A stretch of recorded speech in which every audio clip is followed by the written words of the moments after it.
pour réclamer des réformes et lutter contre la corruption. Mais de nombreux députés s'opposent aux propositions du Premier ministre Ali Haider Al-Abadi, qui tente notamment de mettre en place un nouveau gouvernement. Explication Florent Rodeau.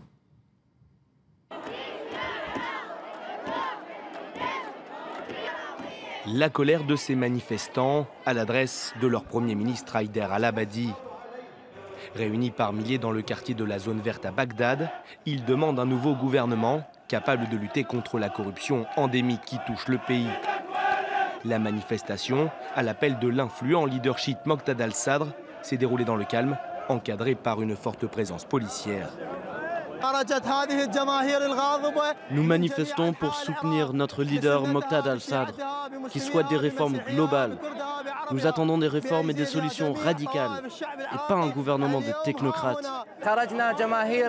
Nous qui venons de tout l'Irak, de toutes les classes, que nous soyons sunnites, chiites, chrétiens, arabes ou kurdes, nous demandons à ce que les réformes soient menées à leur terme. La mobilisation a été suivie d'une session parlementaire dans l'après-midi. D'abord perturbée par des députés de l'opposition, elle s'est finalement tenue sans pour autant déboucher sur la proposition d'un nouveau gouvernement. Haider Al-Abadi souhaite depuis des semaines remplacer tous les ministres affiliés à des partis politiques par des techniciens. Mais ces efforts sont actuellement bloqués avec la destitution du président de la Chambre votée il y a 2 semaines. Le Premier ministre irakien prévient, la poursuite du blocage politique ferait les affaires du groupe État islamique qui contrôle déjà Mossoul, la plus grande ville du nord irakien.